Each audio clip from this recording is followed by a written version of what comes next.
ನಮಸ್ಕಾರ ಸ್ನೇಹಿತರ 200 unit free ಕರೆಂಟ್‌ಗೂ ಮತ್ತೆ ಅರ್ಜಿ ಕಡ್ಡಾಯವೆಂದು ಮಾಹಿತಿ ತಿಳಿದು ಬರ್ತಾ ಇದೆ.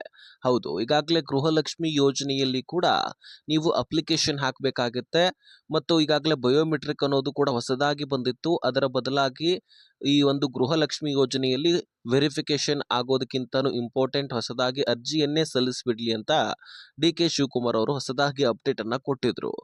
ಅದೇ ಒಂದು ಆಪರೇಷನ್ ಗೃಹಲಕ್ಷ್ಮಿಯನ್ನ ಆಪರೇಷನ್ ಗೃಹಜ್ಯೋತಿ ಅಂತಾನೂ ಕೂಡ ಈಗ ಬಳಸ್ತಾ ಇದ್ದಾರೆ. ಹೌದು, ಶಕ್ತಿ ಯೋಜನೆಯಲ್ಲಿ ಹೇಗೆ ಶಕ್ತಿ ಸ್ಮಾರ್ಟ್ ಕಾರ್ಡ್ ಅನ್ನ ತರ್ತಾ ಇದ್ದಾರೋ, ಗೃಹಲಕ್ಷ್ಮಿ ಯೋಜನೆಯಲ್ಲಿ ಹೇಗೆ ಬಯೋಮೆಟ್ರಿಕ್ ತರ್ತಾ ಇದ್ದಾರೋ, ಅನ್ನಭಾಗ್ಯ ಯೋಜನೆಯಲ್ಲಿ ಹೇಗೆ ಅಕ್ಕಿಯ ಬದಲಾಗಿ ಕಿಟ್ಗಳ ವಿತರಣೆ ತರ್ತಾ ಇದ್ದಾರೋ, ಈಗ ಅದೇ ಒಂದು ಬದಲಾವಣೆ ಈ ಗೃಹಜ್ಯೋತಿಯಲ್ಲಿ ನಡೀತಾ ಇದೆ.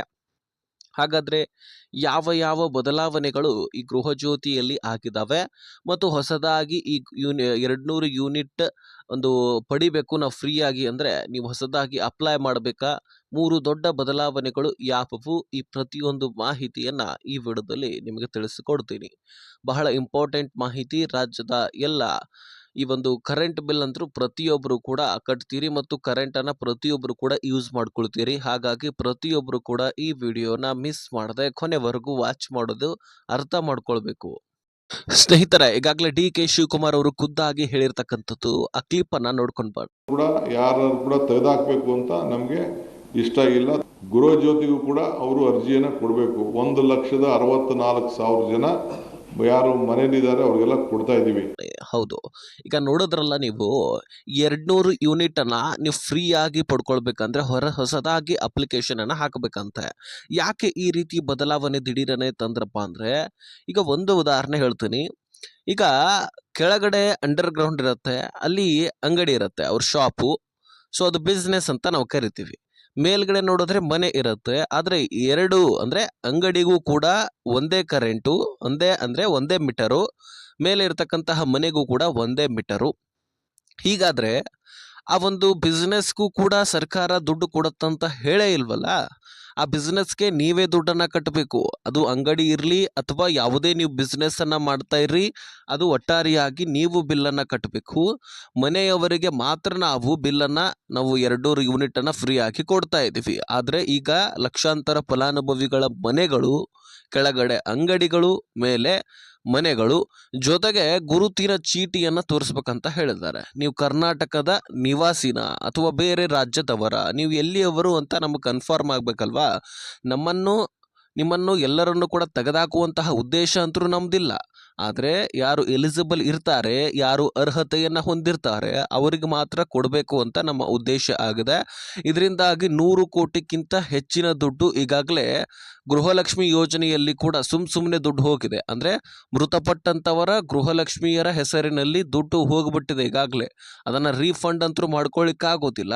ಆದರೆ ಇನ್ಮೇಲಿಂದ ನಾವು ಒಂದು ಮನೆಯಲ್ಲಿ ಒಬ್ಬರೇ ಯಜಮಾನಿಯರಿರಬೇಕು, ಇಬ್ಬಿಬ್ಬರಿದ್ರೆ ನಾವು ದುಡ್ಡು ಕೊಡೋದಿಲ್ಲ ಅಂತ ಸ್ಪಷ್ಟಪಡಿಸಿದ್ದಾರೆ. ಮತ್ತು ಅವರು ಕೂಡ ಹೊಸದಾಗಿ ಅಪ್ಲಿಕೇಶನ್ ಹಾಕಬೇಕು. ಅಪ್ಲಿಕೇಶನ್ ಹಾಕಿದ ತಕ್ಷಣ ಯಾರು ಎಲಿಜಿಬಲ್ ಇದ್ದಾರೋ ಯಾರು ಇಲ್ಲೋ ಎಲ್ಲವೂ ಕೂಡ ನಾವು ಒಂದು ಮನೆಯಲ್ಲಿ ಎಷ್ಟು ವೋಟರ್ ID-ಗಳಿದಾವೋ, ಆ ಮನೆಯಲ್ಲಿ ಎಷ್ಟು ರೇಷನ್ಸ್ ಕಾರ್ಡ್ಗಳಿದಾವೋ, ಆ ಮನೆಯಲ್ಲಿ ಒಂದು ಮನೆಯಲ್ಲಿ ನೀವು ಎಷ್ಟೇ ಜನ ವಾಸವಾಗಿದ್ರು ಒಂದು ರೇಷನ್ ಕಾರ್ಡ್ ಇರಬೇಕು. 2 ರೇಷನ್ ಕಾರ್ಡನ್ನು ನೀವು ಹೊಂದಿದ್ರೆ ನಾವು ರದ್ದು ಮಾಡ್ತೀವಿ ಅಂತ ಹೇಳಿದ್ದಾರೆ. ಸೊ ಹೀಗೆ ಗೃಹಲಕ್ಷ್ಮಿ ಮತ್ತು ಗೃಹಜ್ಯೋತಿಯಲ್ಲಿ ಬಹಳ ಸ್ಟ್ರಿಕ್ಟ್ಲಿ ಕ್ರಮವನ್ನು ಕೈಗೊಳ್ತಕ್ಕಂಥದ್ದು. ಈಗಾಗಲೇ ಜಿಲ್ಲಾ ಪಂಚಾಯಿತಿಯ ಒಂದು ಎಲ್ಲ ಸದಸ್ಯರನ್ನಾಗಿರಲಿ, ಎಲ್ಲ ಒಂದು ಅಧಿಕಾರಿಗಳಿಗೆ ಕೆಲಸ ಕಾರ್ಯಗಳಿಗಾಗಿ ಹಚ್ಚಿಬಿಟ್ಟಿದ್ದಾರೆ. ಸೊ ಈಗ 200 ಯೂನಿಟ್ ಫ್ರೀ ಆಗಿ ಕರೆಂಟ್ ಬಿಲ್ಲನ್ನು ಪಡ್ಕೊಳ್ಬೇಕಂದ್ರೆ ಗುರುತಿನ ಚೀಟಿ ತೋರಿಸೋದು ಕೂಡ ಅತಿ ಅವಶ್ಯಕ. ಮತ್ತು ಕೆಳಗಡೆ ಅಂಗಡಿ, ಮೇಲ್ಗಡೆ ಮನೆ, ಜೊತೆಗೆ ಬಾಡಿಗೆ ಮನೆಗಳನ್ನು ಕಟ್ಟಿರ್ತಾರೆ. ಆ ಮನೆಗಳು ಯಾರ್ದು ಮನೆ ಇದೆ, ಯಾರ್ದು ಕರೆಂಟ್ ಬಿಲ್ ಇದೆ, ಯಾರು ಕರೆಂಟ್ ಬಿಲ್ಲನ್ನು ಕಟ್ತಾರೆ, ಯಾವುದಕ್ಕೆ ಫ್ರೀಯಾಗಿ ಕೊಡಬೇಕು, ಇದೆಲ್ಲವೂ ಕೂಡ ತಿಳ್ಕೊಳ್ಬೇಕಾಗತ್ತೆ. ಈಗ ಮನೆಗಳನ್ನು ಕೆಳಗಡೆ ಯಜಮಾನರು, ಮೇಲ್ಗಡೆ 2 ರಿಂದ 3 ಮನೆಗಳನ್ನು ಬಾಡಿಗೆ ಕೊಟ್ಬಿಡ್ತಾರೆ.